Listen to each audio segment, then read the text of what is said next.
My husband said he and my stepdaughter would spend the holidays with his ex-wife. She deserves time with her real family, he added. I didn't argue. I quietly accepted a transfer I'd been declining for years. 3 days later, he called me crying when he realized what that decision triggered. My name is Alara Whitmore. I'm 34 years old, and I've been married for 5 years. My husband has a 12-year-old daughter from his previous marriage. I've been in her life since she was 7, and I love that girl in a way that doesn't ask for biology to justify it. I was there for every parent-teacher conference, every ballet recital, every fever at 2 a.m. I'm the one who braided her hair before school when she insisted her ponytail never sits right if her dad does it. I taught her how to bake chocolate chip cookies from scratch. I'm the one who checked her math homework every night for 5 years. In my heart, she wasn't my stepdaughter. She was my child. My husband divorced his ex-wife when their daughter was 5. According to him, she was unreliable, missed pickups, canceled weekends. She just isn't stable, he used to say. When we started dating, he told me he was relieved, said his daughter finally had a consistent female role model. I took that role seriously, maybe too seriously. We bought a house together. Well, I bought it. It's in my name, purchased 2 years before we got married. But I never made that distinction emotionally. It was our home, our family, our life. For the first few years, everything felt solid, predictable, safe. Then, 8 months ago, his ex-wife started showing up. On time. Every time. She began attending school events, sitting 2 rows behind us at recitals, bringing homemade snacks to soccer games, volunteering for field trips. And my husband was glowing. It's good for her, he'd say about their daughter. She needs her mom. I agreed. I meant it. A child deserves both parents if possible. But something subtle shifted. Driveway handoffs turned into 20-minute conversations. Then 30. He'd linger, laugh a little too easily. His shoulders relaxed around her in a way I hadn't seen in years. On pickup days, he dressed better. He mentioned her casually. Her mom suggested we try that new Thai place. Her mom thinks private school might be good. Her mom and I talked about setting stricter routines. It was always her mom, not my ex-wife anymore. I told myself I was insecure, that co-parenting was healthy, that I was imagining the nostalgia. Then came the holiday conversation. 3 weeks ago, we were at the kitchen table reviewing plans. My parents expected us the week between Christmas and New Year's, our tradition every year. He put down his coffee mug and said, I need to talk to you about the holidays. Okay, I said carefully. Her mom really wants her there this year. The full experience, tree, presents, cooking together, and I think I should be there too. I stopped mid-scroll on my phone. What do you mean be there? She got a bigger place. She set it up beautifully, and I think our daughter deserves to experience that. Both her parents under one roof for Christmas. Both her parents, I repeated. He hesitated. You can still go to your parents. They'd love to see you. It's just 10 days. 10 days. You want to spend 10 days with your ex-wife? I asked quietly. With my daughter, so she can have time with her real family. There it was. Real family. I set my phone down slowly. Explain that to me. You know what I mean, Alara. No, I don't. Explain it. He sighed like I was being difficult. Her biological family. The people who made her. And what am I? You're my wife. You're important, but this is different. Different. That word felt colder than the others. So I'm not real family. That's not what I'm saying. It's exactly what you're saying. Don't twist this. I am trying to do what's best for my daughter. And what's best is leaving your wife alone for Christmas to play house with your ex. It's not like that. I stood. Okay. He blinked. Okay? Do what you think is best. He looked surprised I wasn't fighting. I appreciate you being understanding, he said. I didn't respond. I walked into my home office, closed the door, and sat at my desk staring at the wall. 10 minutes passed. Then I opened my email. There's a folder labeled Future Opportunities. Inside, 3 years of the same offer. Regional Director. Different state. 30% raise. Relocation package. Every year I declined. Because of family. Because I didn't want to uproot us. Apparently, I wasn't included in that category. I hit reply on the most recent email. Is this position still available? My circumstances have changed. I'd like to discuss details. They responded within an hour. Absolutely. We scheduled a call. I didn't tell my husband. Not about the call. Not about the 2-hour video meeting. Not about the salary negotiation. Not about the January start date. 6 weeks away. I signed the offer the next morning. That evening, he was wrapping presents in the living room when I walked out. Can we talk? I asked. Sure. I accepted the transfer, the regional director position. I start in January. The tape dispenser slipped from his hand. What? I've been offered it for 3 years. I accepted. When did you decide this? When you told me I'm not real family. I never said that. You said she deserves time with her real family, you and her mom. You're taking it out of context. Am I? His face drained of color when I told him the state. That's across the country. Yes. What about us? What about us? I echoed. You're spending Christmas with your ex-wife. You've made your priorities clear. That's for my daughter, who isn't my real daughter, apparently. Stop saying that. You said it first. He started crying. You're punishing me. I'm taking a job I should have taken 3 years ago. A job I declined because I thought I had a family worth staying for. You do have a family. I looked at him for a long moment. Do I? He didn't answer. 2 days later, he left with his daughter. I stood in the driveway as she waved from the back seat. That hurt more than anything. The kid didn't do anything wrong. That afternoon, I called a real estate agent. The house was in my name. I told her I needed to sell fast. The sign went up the next day. That night, alone, I started packing books. Every box felt like oxygen. Around 9 p.m., my phone buzzed. We made it. She's so happy. Another text 10 minutes later. Her mom set up the guest room beautifully. I turned my phone face down and kept packing. The third night he was gone, he called. I almost didn't answer. But I did. Hey, he said. His voice sounded thinner somehow, unsteady. Hi, how are you? Busy. Doing what? Packing. Silence. Then quietly. You're really doing this. I told you I was.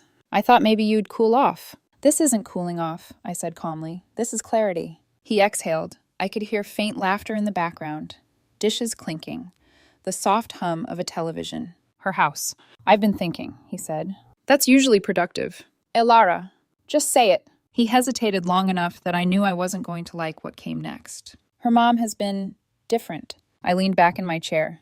Different how? Present, engaged. She's been amazing with our daughter and with me. There it was. And, I asked, and being here, seeing her like this, it's bringing up feelings I thought were long gone. My chest tightened, but my voice didn't. You're calling me from your ex-wife's house to tell me you're having feelings for her. I'm just trying to be honest. How noble. Don't do that. How should I react? Applaud your emotional growth?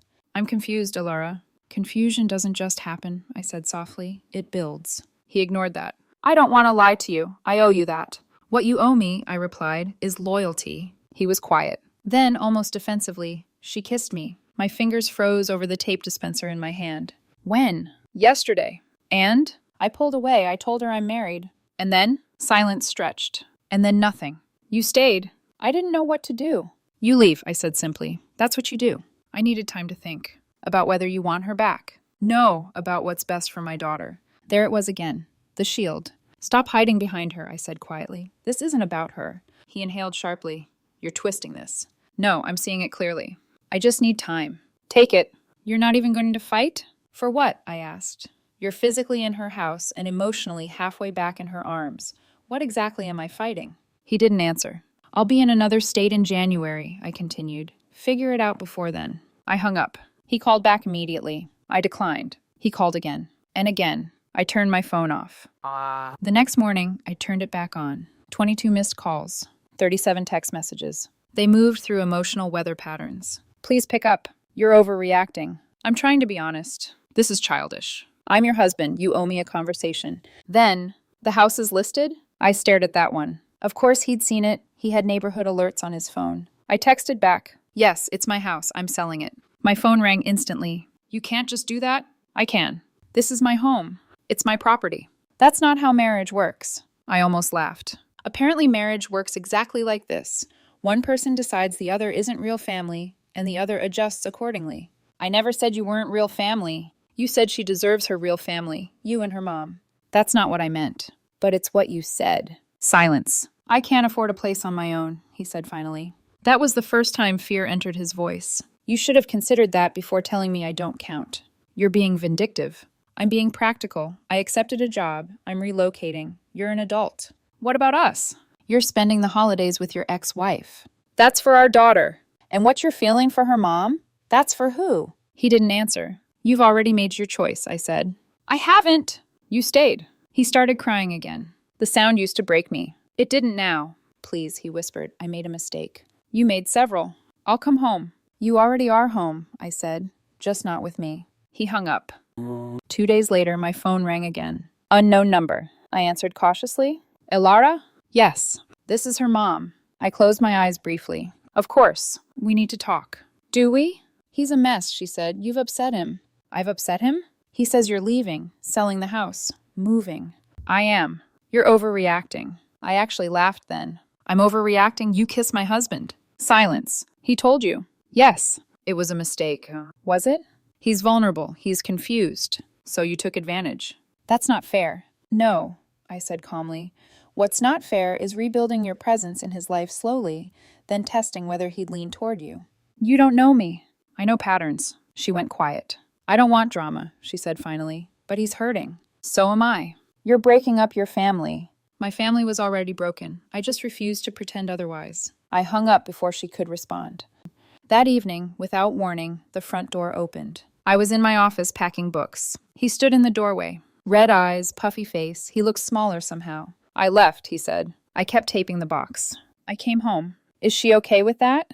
Elara, is our daughter with you? No, she's still there. I finally looked at him. You left your daughter to come negotiate with me? I'm choosing you. No, I said quietly. You're hedging.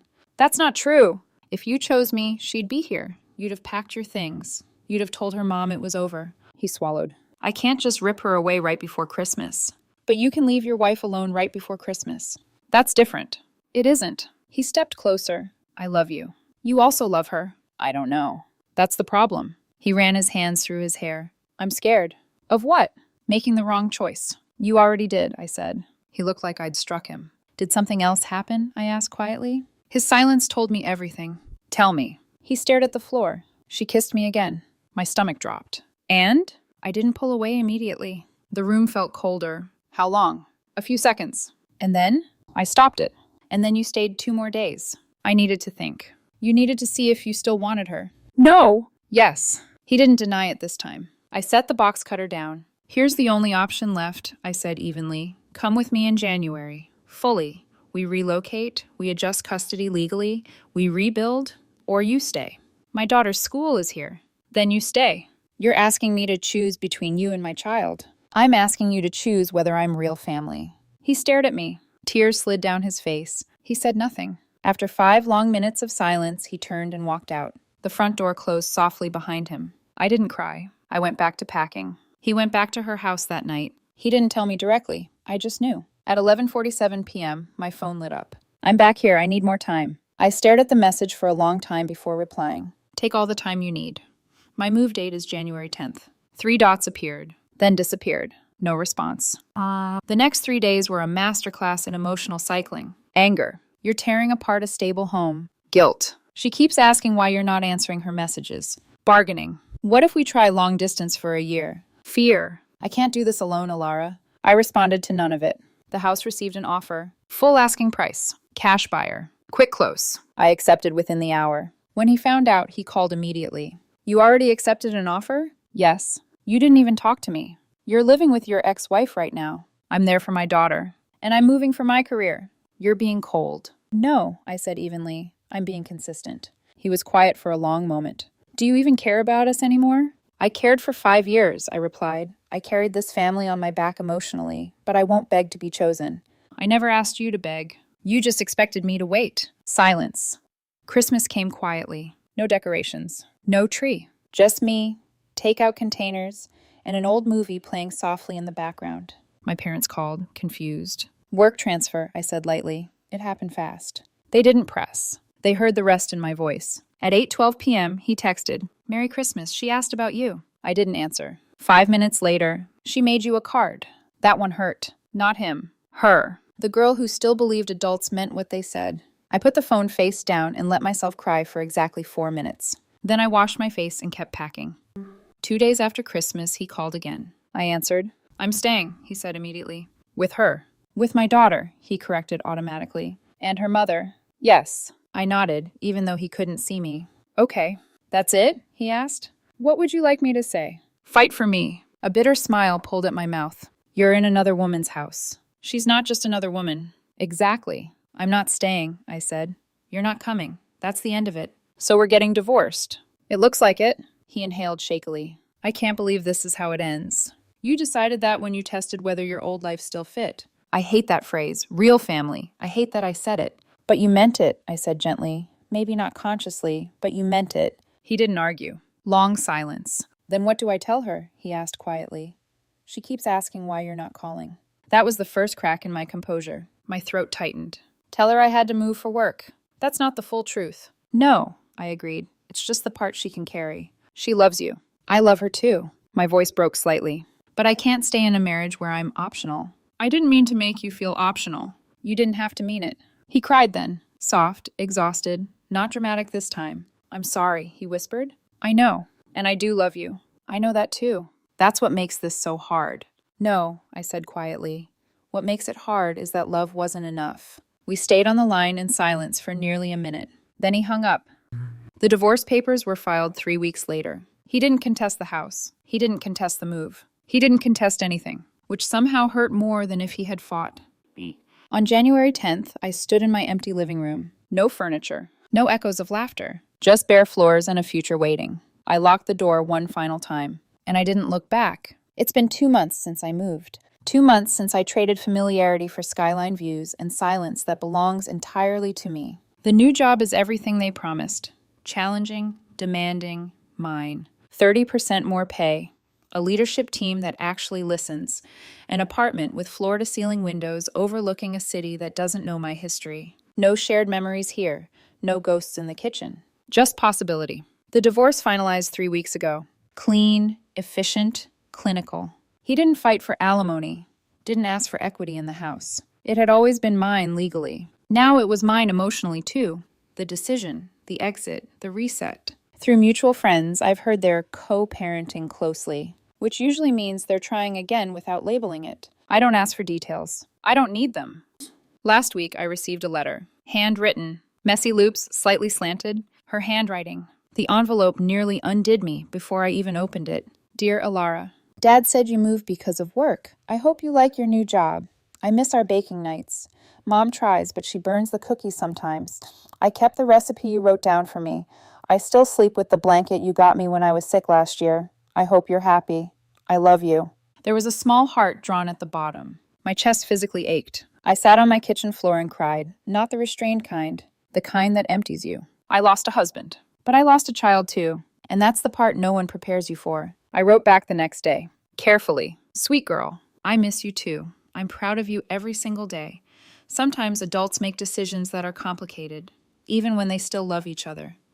None of this is your fault.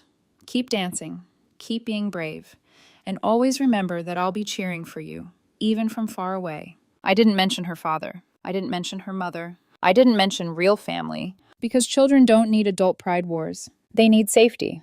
People ask me if I regret it. The move, the divorce, the silence. The answer isn't simple. I regret how it unfolded. I regret that a 12-year-old girl had to feel confusion because adults couldn't manage their nostalgia responsibly. I regret that love wasn't enough to anchor him, but I don't regret choosing myself. For 5 years, I was the steady one, the accommodating one, the one who adjusted. I turned down career growth. I swallowed insecurity. I told myself co-parenting closeness was maturity, not erosion. I waited to be chosen. And when he hesitated, when he tested whether his old life still fit, I realized something terrifying. If I stayed, I would spend the rest of my life proving I belonged, competing with history, measuring myself against biology, waiting for reassurance. And I deserve more than conditional inclusion. 3 days after I accepted the transfer, he called me crying. He said he didn't realize what his words had triggered. He thought I'd argue, thought I'd threaten, thought I'd stay while he sorted through his feelings. He thought wrong. I didn't scream. I didn't beg. I made a decision. That's what stunned him. Sometimes the most powerful response isn't rage. It's movement. Do I miss him? Sometimes. Familiarity is seductive. Shared jokes, old routines, the way he used to reach for my hand absent-mindedly while driving.